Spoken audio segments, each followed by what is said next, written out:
सर्वप्रथम पुसद विधानसभा मतदारसंघातील सर्व नागरिकांना तसेच संपूर्ण महाराष्ट्रभर विखुरलेल्या आपल्या पुसद अर्बन बँकेच्या सर्व जे 35-36 हजार सभासद आहेत, हजारो ठेवीदार आहेत, खातेदार आहेत, कर्जदार आहेत, त्या सर्वांना दिवाळीच्या मनपूर्वक हार्दिक शुभेच्छा।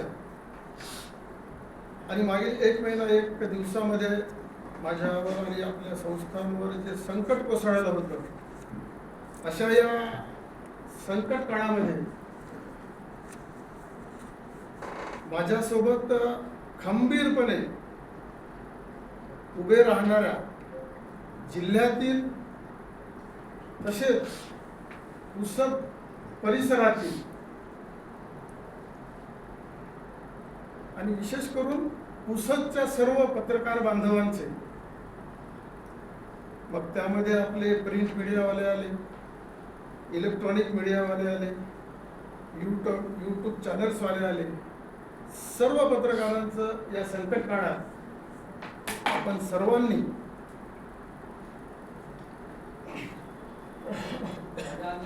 जी मदत आणि जे सहकार्य आणि जे सपोर्ट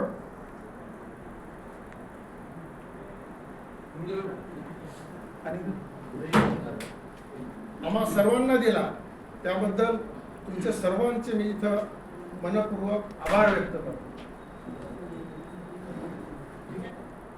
पत्रकार बंधूंनो, आपल्याला माहित आहे की आपल्या पुसदचे भूमिपुत्र सहकार सूर्य बँकेचे संस्थापक स्वर्गीय श्रीरामप्पाजी आशेगावकर असतील, लोकनेते माजी मंत्री माजी मंत्री मनोहररावजी नाईक साहेब असतील, बँकेचे पहिले अध्यक्ष स्वर्गीय बाबूशेठ हिराणी साहेब असतील, त्याचप्रमाणे माझे बँकेचे बँकेचे पहिले अध्यक्ष स्वर्गीय बाबूशेठ हिराणी साहेब होते आणि 87ला बँकेचे संस्थापक स्वर्गीय श्रीरामप्पाजी आशेगावकर अध्यक्ष झाले आणि 1988ला दुर्दैवी त्यांच्या निधनानंतर बँकेचे उपाध्यक्ष म्हणून माझे वडील होते आणि 1988 ते 91 माझ्या वडिलांनी बँकेचे कार्यकारी अध्यक्ष म्हणून कारभार पाहिला आणि 1991 ते 96 आणि 1996 ते 2002 या 2 टर्ममध्ये मंडळांनी अतिशय अल्पाचं पाणी करून आपली संस्था पुसदला स्थापन झालेली, पुसदच्या लोकांसाठी स्थापन केलेली या सर्व नेत्यांनी आणि या प्रवर्तक मंडळाच्या जे काही सदस्य होते त्या सर्वांनी ही संस्था स्थापन केली।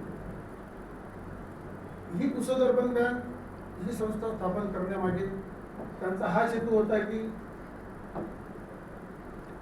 छोटा व्यापारी असेल, सामान्य नागरिक असेल, आपण पाहतो की छोटा व्यापारी असेल, सामान्य नागरिक असेल, ज्यांचा पेइंग कॅपॅसिटी नसते, अशा लोकांना राष्ट्रीयकृत बँका आणि बाकी बँकांमध्ये कर्ज मिळण्यासाठी अडचणी निर्माण होतात आणि आपल्या पुसद शहरातला छोटा व्यापारी, सामान्य नागरिक सक्षम झाला पाहिजे या दृष्टीने या सर्व नेते मंडळींनी आपल्या पुसदमध्ये आपली ही पुसद अर्बन बँकेचं रोपटं लावलं आणि त्याला वाढवण्याचं काम 1988 पासून 2002 पर्यंत माझ्या वडिलांनी केलं। 2002 पर्यंत आपल्या या पुसद अर्बन बँकेचं कार्यक्षेत्र हे जिल्हा कार्यक्षेत्र आणि या जिल्हा कार्यक्षेत्र असताना आपल्या पुसद अर्बन बँकेच्या आपल्या पूर्ण जाळं हे जिल्ह्यात 2002 पर्यंत जवळजवळ 15 शाखा आपल्या पुसद अर्बन बँकेच्या होत्या आणि 2002 पर्यंत, नंतर तुम्हाला डिटेल्स देतो ना, 2002 पर्यंत आपल्या बँकेच्या ठेवी ह्या 81,84 लाखावर आणि आपल्या सर्वांना माहिती आहे की 2002 मध्ये झालेल्या निवडणुकीमध्ये त्यावेळेस असा कायदा होता की एखादी व्यक्ती एखाद्या पदावर 10 वर्ष राहिल्यानंतर त्या व्यक्तीला डबल अध्यक्ष होता येत नव्हती. आणि त्यानंतर 2002ची निवडणूक झाली आणि त्या निवडणुकीत मी सुद्धा संचालक पदासाठी उभा होतो आणि 2002च्या निवडणुकीत सर्व सभासदांच्या ठेवीदारांच्या खातेदारांच्या आशीर्वादाने आपलं सर्व पॅनल आलं आणि त्या पॅनल निवडून आल्यानंतर सर्व संचालक मंडळाने मला अध्यक्षपदाची 2002ला बँकेचा अध्यक्ष झाल्यानंतर आमच्यात नवीन उत्साह होता, नवीन जोश होता.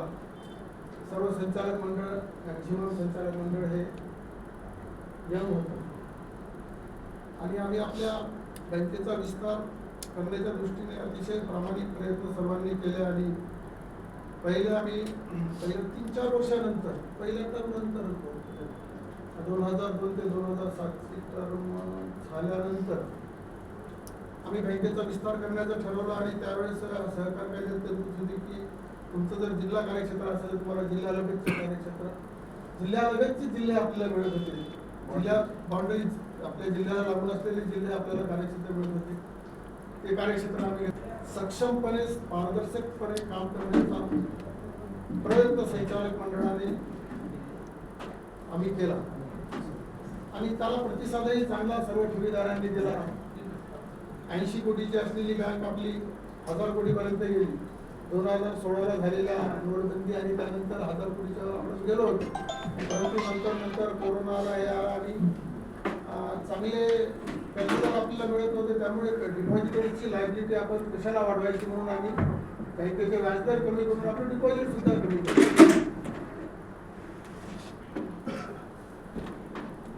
आणि हे करत असताना ठेवीदारांना डिपॉझिटरचा इंटरेस्ट प्रोटेक्ट करण्याचं काम हे आमचं पहिलं आहे आणि त्यालाच आम्ही प्राधान्य देतो.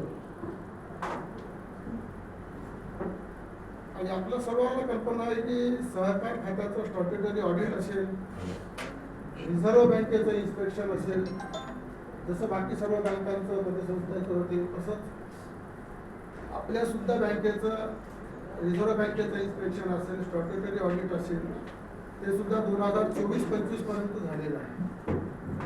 आणि रिझर्व्ह बँकेने ठरवून दिलेल्या आपल्या बँकेनं नेहमीच रिझर्व्ह बँकेने ज्या ज्या गाईडलाईन्स अर्बन बँकांसाठी दिलेल्या आहेत त्या गाईडलाईन्सचंच पालन करून आणि त्या तरतुदीनुसारच आपलं कामकाज आजपर्यंत चालत आहे. RBI असेल, सहकार खाते असेल,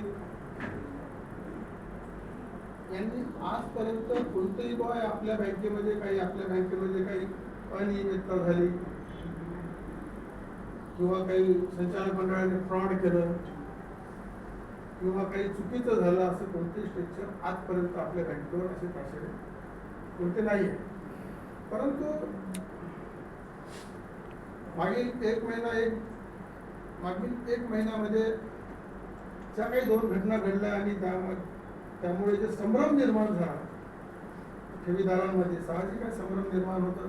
प्रमुखावर जेव्हा हे घटना घडते त्यामुळे संभ्रम निर्माण झाला आणि त्या संभ्रम निर्माण होण्यातून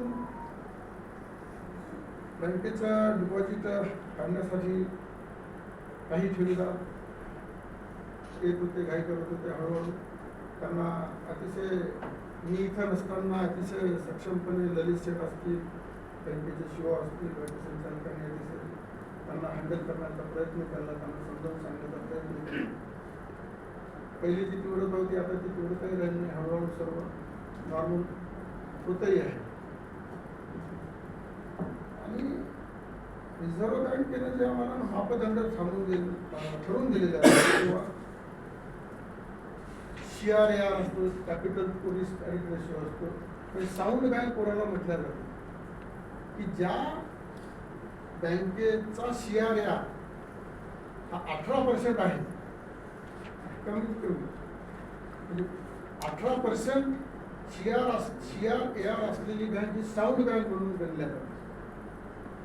मला एक सांगताना अतिशय आनंद होतो की आपल्या बँकेचा CRAR हा 21% आहे. आणि सर्वच म्हणजे आपले सर्व आज तुम्ही जर अतिशय 25-25 रुपये शेअर्स गोळा करून ही बँक स्थापन झाली. आज आपल्या बँकेचा शेअर 5,000चा आहे. आणि आज आपल्या बँकेजवळ आपले स्वतःची 121 कोटीचा रिझर्व आपल्याजवळ, ओन फंड आणि अदर रिझर्व. 121 कोटी रुपये आपण नफ्यातून असतील, काही आपण शेअर्स जमा करतो, कर्ज म्हणजे बेसिक शेअर्स असतात आणि नंतर आपण 2.5% शेअर्स घेतो, भाग भांडवल असते. अशा वेगवेगळ्या इन्कम मधून आपण ते 121 कोटी रुपयाचा असं स्वतःचा रिझर्व बँकेजवळ 38 करोड. म्हणजे एखादं कर्ज जर आपलं NPA झालं किंवा थकीत झालं आणि ते कर्ज वसूल करण्यायोग्य नाही राहिले तरी सुद्धा अशा कर्ज म्हणजे डिपॉझिटरच्या ठेवीदाराच्या पैशाला धक्का लागू नये म्हणून आपण दरवर्षी नफ्यातून BDDR, त्याचा असं शॉर्ट फॉर्म आहे, bad and doubtful reserve, BDDR ची आपण प्रोव्हिजन करतो. ती BDDR ची प्रोव्हिजन सुद्धा या 121 कोटी व्यतिरिक्त 38 कोटीची आपल्याजवळ आहे.